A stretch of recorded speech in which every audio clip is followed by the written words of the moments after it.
The day the aliens came was sunny in Seoul. Dr. Han Ju had been eating lunch when every screen in the university cafe switched to breaking news. A strange ship hung in the sky above the Pacific Ocean. "They're really here," whispered Han, his sandwich forgotten. 3 days later, Han sat in a cold meeting room at the United Nations building in New York. As one of Earth's top experts on animal biology, he had been called to join the first contact team. His hand shook as he straightened his notes. "Dr. Han, are you ready?" asked the UN Secretary General. "The Varan representatives will arrive in 5 minutes." Han nodded.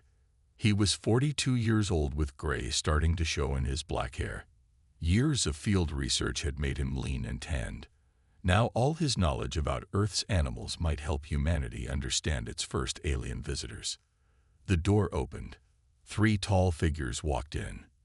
They moved with careful, gentle steps. Their skin was pale blue. They had 4 arms and 2 legs. Their faces had large, round eyes that reminded Han of deer. "I am Ambassador Threll," said the tallest one. Its voice was soft and musical. "We bring greetings from the Varan Confederation." The humans introduced themselves one by one. When Han's turn came, he stood and bowed slightly. "I am Dr. Han Ju, xenobiologist from South Korea." Ambassador Threll tilted its head. "Xenobiologist, you study alien life. Until now, I studied Earth's animals. But yes, I hope to understand your biology too," Han replied. "Fascinating," said Threll. "We have brought our own biology expert, Science Director Veem." The shortest Varan stepped forward. It held up a device that projected images of Earth animals. "We have been observing your world," said Veem. "Your biological diversity is remarkable, but we have questions about these creatures." The images showed lions, wolves, and eagles, all predators. Han explained, "These are predator species. They hunt and eat other animals." The 3 Varan moved back slightly. Their large eyes blinked rapidly. "And humans?" asked Threll. "Your teeth suggest you are." "We are omnivores," Han said. "We eat both plants and animals." The room grew quiet. The Varan looked at each other, their 4 arms making quick gestures. "Is something wrong?" asked the Secretary General. Ambassador Threll composed itself. "We find this unusual. Most advanced species in the galaxy evolved from plant eaters. Predator species rarely develop space travel." Han leaned forward.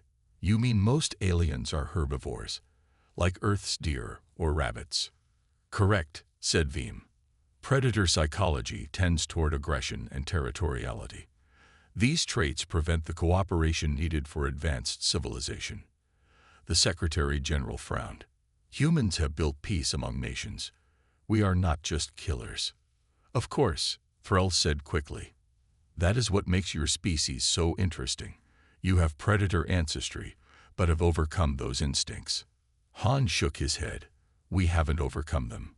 We've balanced them with cooperation. Our ancestors hunted in groups. They protected their young. These instincts made us both hunters and protectors." Ambassador Threll touched a finger to its chin. "A predator's instincts, used for protection. This concept is new to us." Later that evening, Han sat alone in his hotel room. He looked at the night sky, knowing the Varan ship orbited somewhere above. "They're afraid of us," he said to himself. "They see predators and think only of danger." His phone rang. It was the Secretary General. "Dr. Han, the Varan want you to join their ship tomorrow. They specifically requested you." "Me? Why?" Ambassador Threll said they want to understand Earth's predator-protector balance. Your perspective interests them. Han looked again at the night sky. Tomorrow he would see the stars from a new angle, through the eyes of beings who had never known what it meant to be a predator, or what it meant to be a protector. 6 months after first contact, Dr. Han Ju stood on the observation deck of the human transport ship *Unity*. The stars looked different here, 20 light-years from Earth. Ahead of them, A massive ring-shaped station grew larger in the view screen. "The Galactic Assembly," said Kim Tayo, standing beside him. Kim was a historian who studied war and peace. He was shorter than Han, with round glasses and a quick smile. "Hard to believe we're the first humans to see it."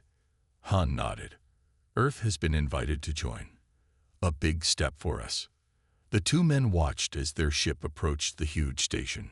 Hundreds of alien ships moved around it like fish in a pond. The Unity was small compared to most of them. "Ambassador Threll says there are representatives from 52 species here," said Han, "and we're the only predator descendants among them." Kim raised his eyebrows. "Does that worry you?" "It makes me curious." Their ship docked at the station. Han, Kim, and 20 other humans walked through a long tube into the assembly station. The air smelled clean but strange. The gravity felt slightly lighter than Earth's. Ambassador Threll waited for them. Its blue skin looked paler under the station lights. "Welcome to the heart of galactic civilization," it said. The humans followed Threll into a massive round hall. Thousands of aliens sat in rising circles like a giant theater. They had many shapes and colors. Some floated in tanks of liquid. Others had many legs or no legs at all. But Han noticed something they all shared: large, gentle eyes. None had the forward-facing eyes of Earth's predators. "The assembly will begin soon," said Threll. "First, I will show you the Garden of Worlds." They walked through glass tunnels to a huge space filled with plants from 100 worlds. Aliens moved slowly among the green and purple and blue leaves. Many stopped to stare at the humans. "They're afraid of us," whispered Kim. "No, curious," said Threll. "Most have never seen beings like you." A tall, insect-like alien approached them. It had 6 thin legs and delicate wings that caught the light. "These are the Earth beings?" it asked in a high, singing voice. "Yes, Representative Zillith," said Threll. "May I present Dr. Han Juwu and Professor Kim Tayo." The alien's antennae moved toward them. "Is it true you eat the flesh of other creatures?" Han nodded. "Some animals on Earth eat plants. Others eat animals. Humans eat both." Zillith's wings fluttered. "And yet you build cities and write poetry. Remarkable." Later, Han and Kim sat in a small meeting room with Ambassador Threll. On screens around them, images of Earth played. Lions hunting, eagles soaring, wolves running in packs. "The assembly is concerned," said Threll. "No predator species has ever joined before." "Why?" asked Kim. "What happened to the others?" Threll's 4 hands made a complex gesture. "They destroy themselves. Their aggressive instincts lead to war. They never reach the stars." "But we did," said Han. "Yes, that is why Earth is special." Kim leaned forward. "On Earth, we have traditions, ways of channeling aggression, sports, martial arts, rules of war." Han nodded. "We built these traditions because of our predator instincts, not despite them." Threll looked at them with its large eyes. "The assembly vote is tomorrow. Some fear admitting Earth. They worry your predator nature will bring violence to the stars." Han looked at the screen showing a wolf pack. The wolves hunted together, sharing the kill, protecting their young. "They only see the teeth," he said quietly. "They don't see the pack." That night, Han couldn't sleep. He stood at his window, looking out at the alien ships. Somewhere out there were stars no human had ever seen, worlds no human had ever walked on. And tomorrow, the gentle plant-eating species of the galaxy would decide if humans, with their predator hearts, belonged among them. 1 year had passed since Earth joined the Galactic Assembly. Dr. Han Juwu now worked in the science division on the assembly station. His lab studied how Earth animals compared to alien life forms. Some days, he still couldn't believe he was living among the stars. Han walked into the main meeting hall. Something was wrong. Aliens moved quickly, their voices high and worried. This was unusual. Most species in the assembly were calm and slow-moving. Dr. Han, called Ambassador Threll, hurrying toward him. Its 4 arms were making stress gestures. "The council needs you immediately." Han followed Threll to a small room where 12 alien leaders sat around a table. Their faces showed fear. Even across different species, Han could recognize that emotion now. "Thank you for coming, Dr. Han," said Zillith, the insect-like alien who now led the Science Council. "We face a crisis." Screens lit up around the room. They showed images of farm worlds, planets where the assembly grew food. The images showed vast fields covered with small black dots. "The Nox," said Threll, "a non-sentient insect species. They consume crops at an incredible rate." Han looked closer. The black dots were 6-legged creatures about the size of his thumb. They moved in perfect patterns, like ants. "How many worlds are affected?" Han asked. 7 major agricultural planets," replied Zillith, "including Varan Prime, Ambassador Threll's homeworld." Threll's large eyes blinked rapidly. "My people face starvation. The Nox consume everything." Han studied the images. "Have you tried pesticides?" "Natural predators. The Nox adapt quickly to poisons," said Zillith, "and we have no predator species capable of controlling them." Han thought about Earth's long history of pest control. On Earth, we've dealt with similar problems. Locusts, beetles, ants. We could help. The alien leaders looked at each other. "Your methods may be too aggressive," said a floating alien in a water tank. "We prefer peaceful solutions." Han tried to stay patient. "The Nox are destroying your food. Sometimes protection requires action." "What would you suggest?" asked Threll. Before Han could answer, the door opened. Kim Tahoe rushed in, his glasses slightly crooked. "Sorry I'm late," he said. "I was studying assembly history." He looked at the screens. "The Nox outbreak is worse." "Much worse," said Han. "I was about to suggest we bring in Earth experts." Kim nodded. "In Earth's history, when farmers faced pests, they used their knowledge of the enemy. They studied how the pests lived, how they moved, how they ate." "We've studied the Nox extensively," said Zillith. "But you've studied them as scientists," said Han, "not as hunters." The word hunters made several aliens shift uncomfortably. "On Earth," Han continued, "we understand predator-prey relationships. It's in our history, our instincts. We know how to track, how to think like hunters." Threll stood up. "My people are starving. I support bringing in human experts." Later that day, Han and Kim walked through the station's Earth garden. It was a small space with trees and flowers from home. "They voted yes," said Han, "but they're still afraid of our methods." Kim stopped to touch a rose petal. "They see hunting as only violence. They don't understand." "Understand what?" "That the best hunters respect their prey. That tracking is about patience and understanding, not just killing." Han looked out the window at the stars. "I've requested Captain Park Jo-yeon and her team. They'll arrive next week." "The military specialist?" asked Kim, surprised. Han nodded. "We need someone who understands both protection and hunting. Someone who can show the assembly that a predator's instincts can save lives." That night, Han dreamed of Earth.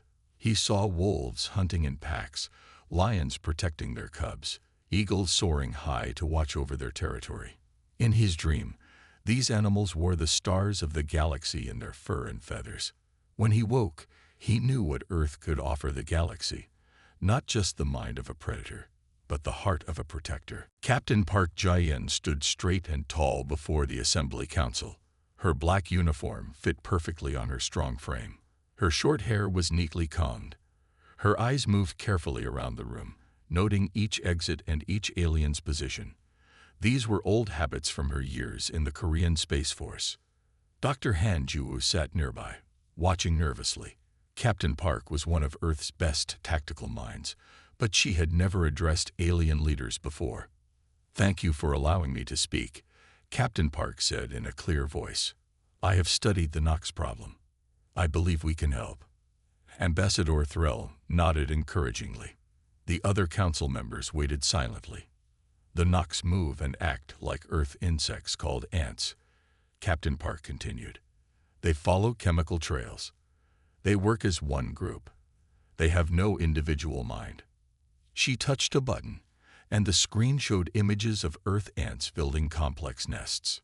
On Earth, we have controlled similar pests for thousands of years, she said. I propose bringing a small team of human specialists to Varan Prime. We can stop the Nox there, then use what we learn to help other worlds. The room was quiet for a moment. Then a tall, plant-like alien with flowers growing from its head spoke. What methods would you use, Captain? It asked.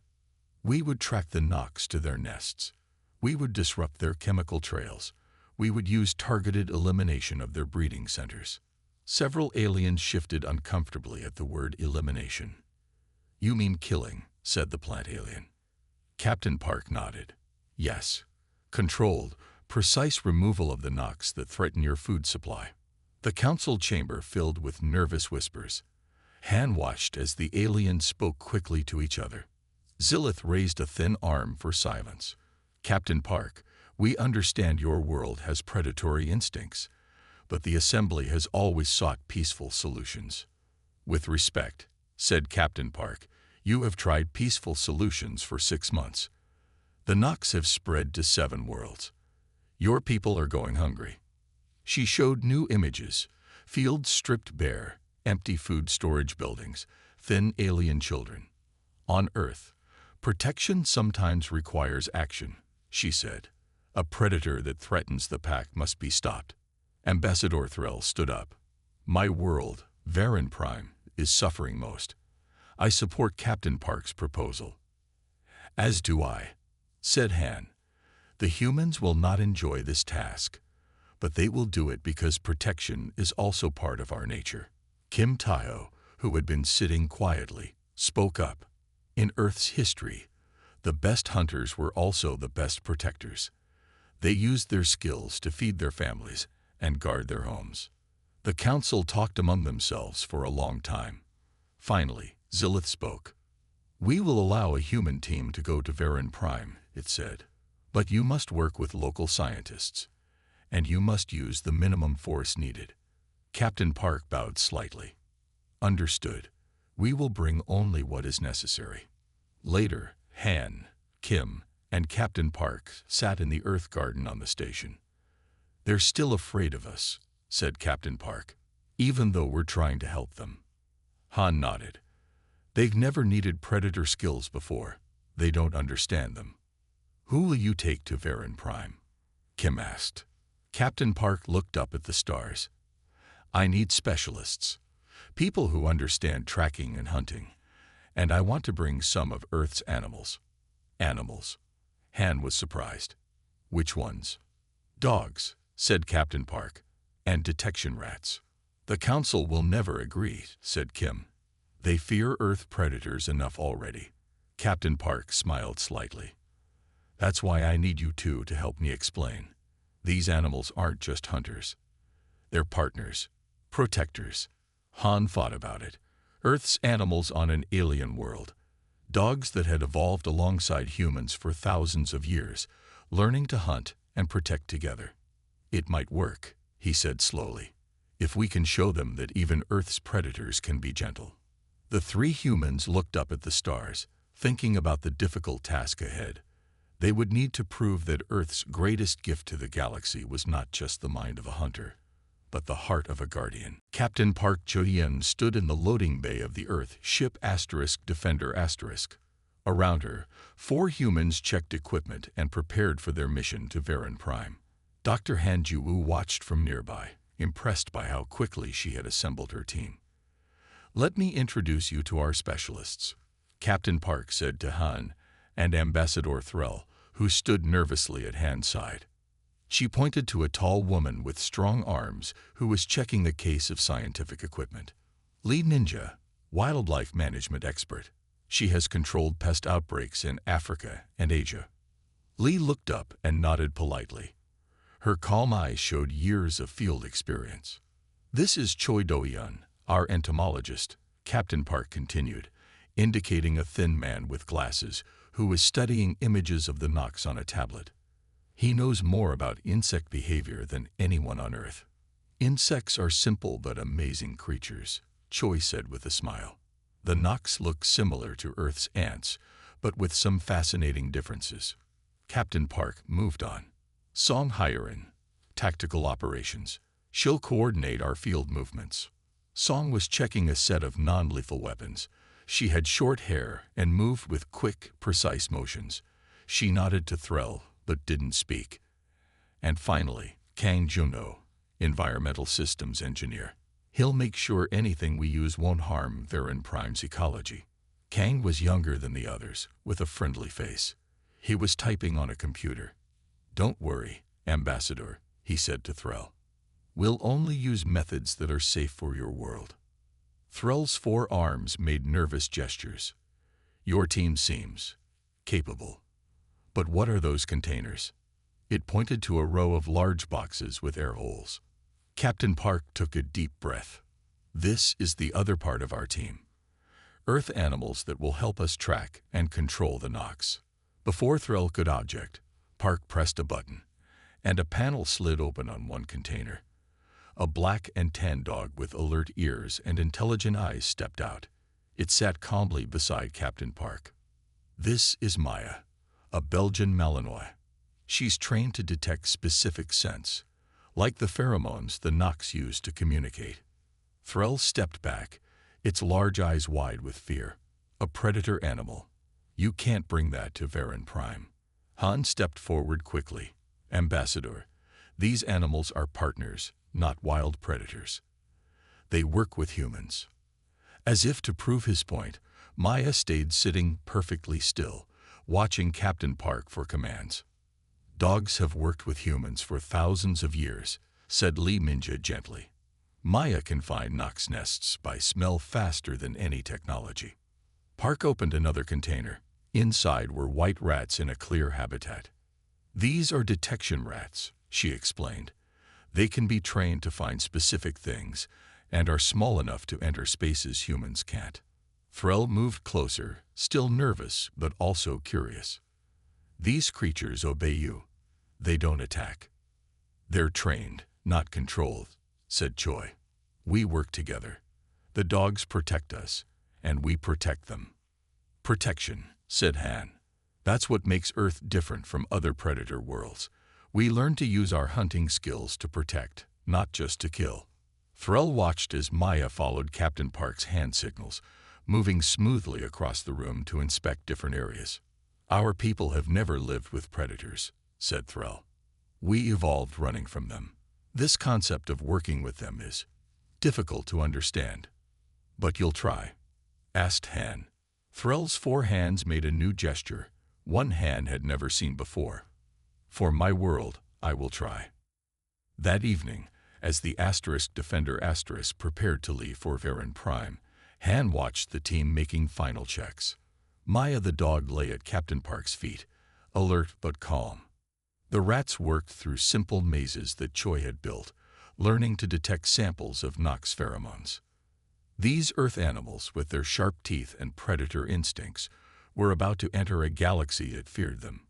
But Han believed they might also show the galaxy something new, that a predator's heart could hold a protector's soul. The ship Defender landed in a wide field on Varen Prime. The sky was pale purple, and 2 small moons hung low on the horizon.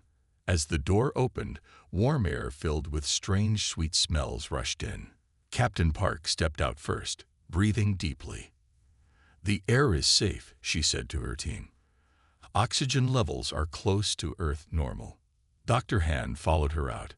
He had insisted on coming to help explain Earth methods to the local Varen.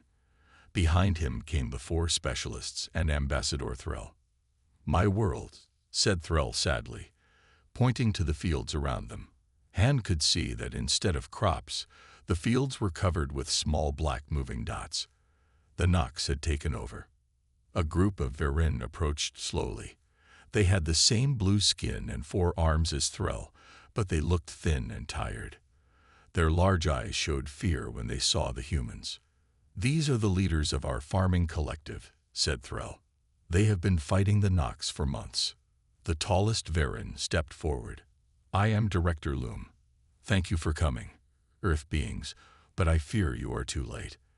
The Nox destroy everything we plant." Captain Park nodded respectfully. "We need to see the worst areas first, and we need to capture live Nox for study." Director Loom led them to a vehicle that floated above the ground.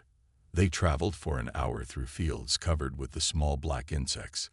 The Nox moved in perfect lines, cutting down plants and carrying pieces away. Choi Do-yun, the entomologist, recorded everything with small cameras. "Look at their movement patterns," he said excitedly. "Just like Earth's ants, but more organized." They stopped at a large building surrounded by empty fields. Inside, Varen scientists worked at clean white tables. Han noticed they moved slowly, as if tired or afraid. "Our research center," said Director Loom. "We have studied the Nox for months but found no way to stop them." Li Ninja walked to a clear container holding several Nox. The black insects were about the size of her thumb, with 6 legs and sharp cutting mandibles. They moved back and forth in perfect patterns. "Have you tracked them to their nests?" Li asked. "We tried," said a Varen scientist. "But when we get close, we freeze." Han understood. The herbivore Varen had an instinctual freeze response to danger, like Earth's rabbits or deer. "We'll need to set up a base near the largest Nox concentration," said Captain Park, "and I'd like to release our animal helpers now." The Varen scientists backed away nervously as Park opened Maya's container. The dog stepped out calmly, sniffing the new air. Kang Juno then brought out a cage with 3 white rats. "These creatures will not attack?" asked Director Loom, trembling slightly. "They're here to help," said Han. "Maya can smell things we can't. The rats can go into small spaces." Song Hyerin, who had been quiet until now, spoke up. "We need to teach your people basic defensive moves. If you freeze when the Nox approach, you can't fight them." The Varen looked shocked. "Fight? We are not fighters," said Director Loom. "Everyone can protect what they love," said Song simply. That night, while the Varen slept, the human team set up equipment in the research center. Choi studied the captured Nox under microscopes. Maya the dog walked around the building, sniffing carefully at every corner. Suddenly, Maya stopped and growled at a wall. Her ears went forward, and her body became alert. "What is it, girl?" asked Lee, coming closer. Captain Park scanned the wall with a device. "There's a space behind here, and it's full of something." Kang brought tools, and they carefully opened a panel in the wall. Inside was a dark tunnel filled with thousands of Nox. The insects moved in circles around something in the center, something that pulsed with a faint blue light. "It's not just a nest," whispered Choi in amazement. "It's a communication hub. These Nox are not like normal insects. They have some kind of central intelligence." Han looked at the blue pulsing thing, then at Maya, who stood guard, watching the Nox but not attacking. A predator being a protector. "We need to tell the Varen," said Han. "The enemy is already inside their walls." Morning light filtered through the strange trees of Varen Prime. Li Ninja stood at the edge of a field, watching Maya the dog work. The Belgian Malinois moved in careful patterns, her nose to the ground, tracking the invisible scent trails of the Nox. "She's found something," Li called to the others. Captain Park, Han, and Choi hurried over. Behind them, a small group of Varen scientists followed at a safe distance. They still feared Maya, but their curiosity was growing stronger than their fear. Maya stopped at a small hole in the ground. She sat down and looked back at Li, waiting. "Good girl," said Li, giving Maya a small treat. She turned to the others. "This is an entrance to a Nox tunnel. They're building a network under the fields." Choi knelt to examine the hole. "Just like Earth ants, but the scale is much larger." He carefully lowered a small camera into the hole. On his tablet, they could see a tunnel stretching deep into the ground, with Nox moving in perfect lines. How does the dog know where to look? Asked a Veran scientist, moving closer despite her fear. Maya can smell the pheromones the Nox use to communicate, explained Lee. It's like they're talking with chemicals, and she can hear their conversation. Back at the research center, Kang Junho was working with the detection rats. He had built small harnesses with tiny cameras for them, ready to try. He asked Song Hyerin, who was training local Veran in basic defensive moves. Song nodded and brought over Director Loom and 2 other Veran. Watch carefully, she told them. These rats will help us map the Nox tunnels. Kang placed 1 rat at the tunnel entrance Lee had found. The small white animal sniffed, then darted into the darkness. On a screen, they could see what the rats saw. A complex network of tunnels filled with busy Nox. Amazing, whispered Director Loom. The rat is not afraid. It's cautious, but not frozen by fear, said Song. That's what you need to learn. Caution without paralysis. By midday, Maya had found 12 more tunnel entrances. The rats had mapped many of the connecting passages. Choi and Kang used this information to create a 3-dimensional map of the Nox network. They all lead to larger chambers, said Choi, pointing to the map. And those lead to even larger central chambers. Like a city, said Han, with the communication hubs we found at the center. Captain Park studied the map. We need to locate all the main hubs. Then we can disrupt their communication. Lee had been mixing chemicals in small containers. I've created a scent marker based on the Nox pheromones, she explained. Maya can use it to find the most important tunnels. Ambassador Threll, who had been watching quietly, stepped forward. My people are beginning to understand. Your animals are not just killers. They are finders, helpers, partners, said Han. On Earth, humans and animals evolved together. We learned from each other. Outside, Song continued training the Veran. She showed them simple movements, how to stand their ground, how to move quickly when needed. The Veran were naturally graceful, but had never used their bodies for anything but peaceful work. I cannot fight, said one young Veran, its 4 arms trembling. This isn't about fighting, said Song gently. It's about protecting. Think of someone you love. Would you stand between them and danger? The young Veran thought of its family, hungry because of the Nox. Slowly, it straightened its back and nodded. That evening, as the 2 moons rose, the human team gathered to plan the next day's work. Maya lay at Captain Park's feet, alert even while resting. The rats slept in their cage after their long day of exploration. Ambassador Threll approached Captain Park. Its movements were different now, less fearful, more determined. I watched you all today, said Threll. How you work with your animals, how you face danger without freezing, how Lee speaks gently to the dog, and the dog obeys without fear. Maya trusts Lee, said Park. Trust makes us stronger than fear. Threll looked at the sleeping dog. Perhaps my people can learn this. Not to be predators, but to trust those who can protect us. Han smiled as he watched this exchange. The Veran were beginning to see what humans had learned long ago, that the strongest pack was one where each member used their different strengths together. And sometimes those strengths included sharp teeth and a hunter's heart. After 3 days of tracking and mapping, the human team was ready. They had found the main Nox hive, a huge underground chamber beneath an abandoned farm building. Inside this chamber was the central intelligence that controlled all the Nox on Veran Prime. Captain Park gathered everyone in the research center. Humans, Veran, and Earth animals all had roles to play. The plan is simple, said Park, pointing to a 3D map. Team 1 will create a distraction here and here. Team 2 will enter the main chamber and target the central node. Choi Do-yeon had been studying the blue pulsing object they had found in the first nest. We believe this is a biological computer, he explained. It sends orders to all Nox through chemical signals. Lee Min-jae held up small devices. These emit a counter-signal that confuses the Nox. Once we place them around the central node, the Nox will stop following its orders. Ambassador Threll looked worried. Will this kill the Nox? No, said Kang Jano. It will just break their connection. They'll become like normal insects, still alive, but no longer acting as one giant organism. Han noticed how the Varen, despite being herbivores who feared violence, still cared about not killing the creatures that threatened their world.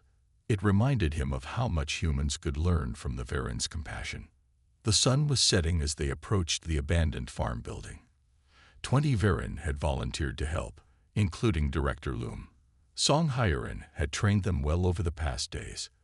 They still moved with less confidence than the humans, but their large eyes showed determination instead of fear. Remember, said Song to the Varen volunteers, stay together. Move as a group. Protect each other. Maya and 2 other dogs that had been brought from the ship led the way. The dogs could smell the Nox pheromones and alert the teams to danger. The white rats, wearing their camera harnesses, would be sent ahead into tight spaces. Team 1, led by Song and Lee, moved to the east side of the building. Their job was to create noise and chemical signals that would draw most of the Nox away from the central chamber.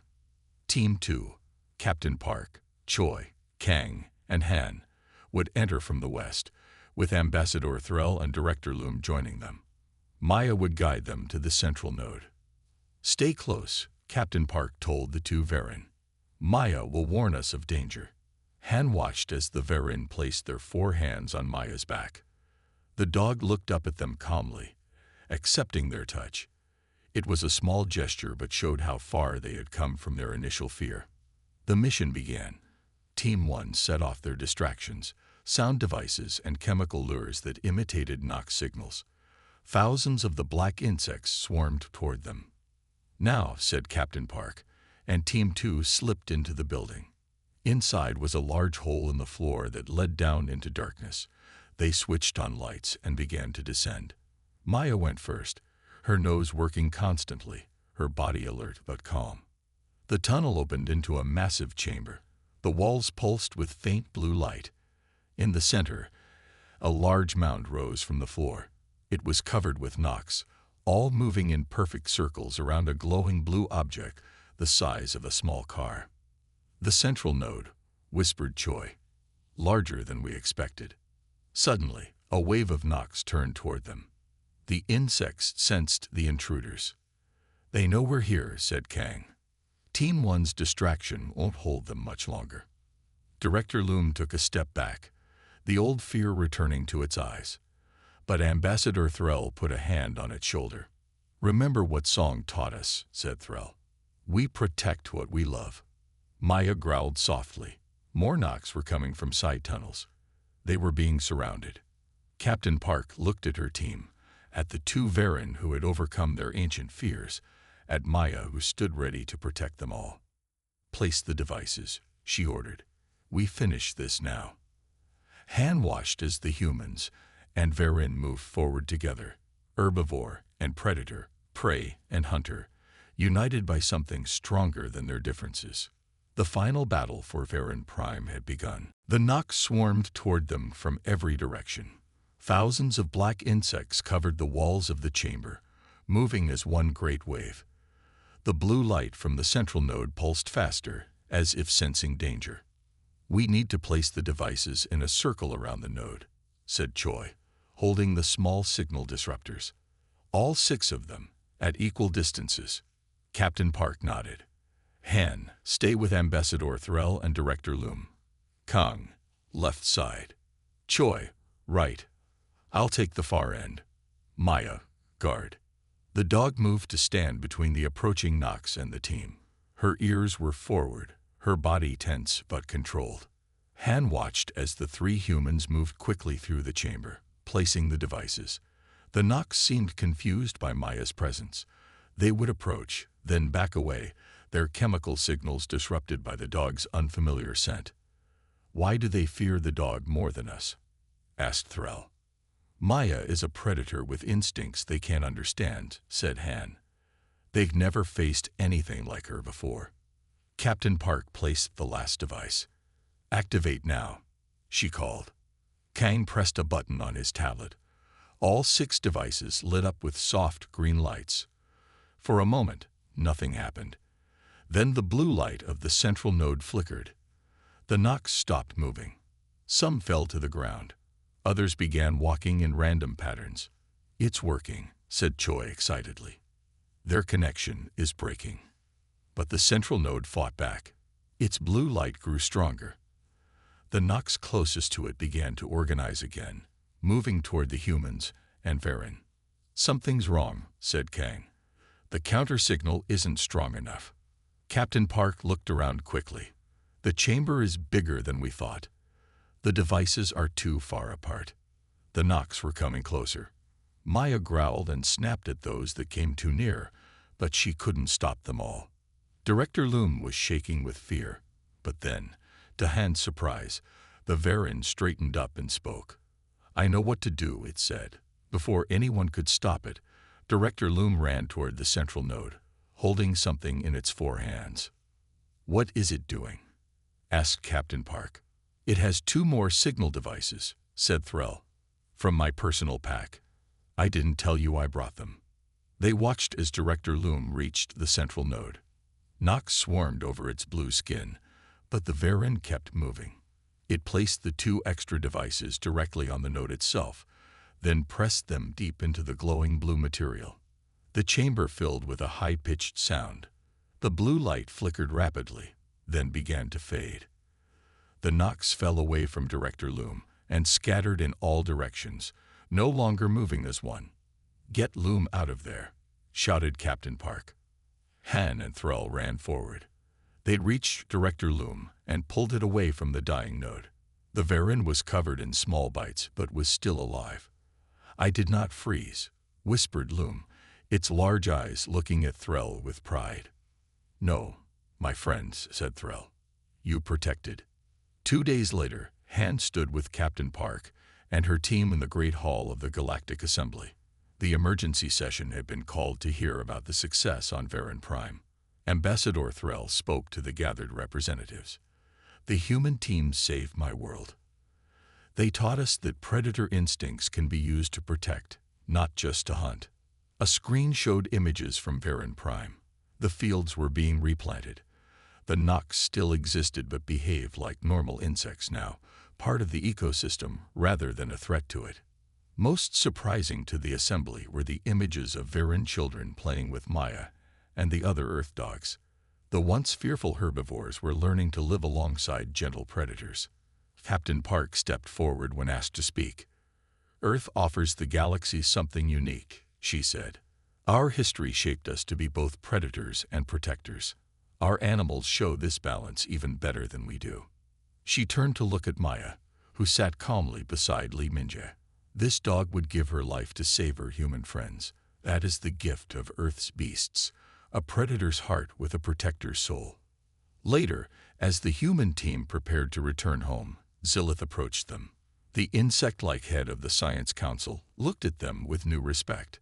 "The Assembly has approved a new initiative," it said. "The Earth Wildlife Conservation Project. We wish to learn more about your world's unique balance between predator and prey." Han smiled as he watched Maya receiving gentle pets from a group of curious alien representatives. The galaxy was beginning to understand what Earth had always known, that the strongest teeth could belong to the gentlest hearts, and that a true protector must know both how to fight and when not to.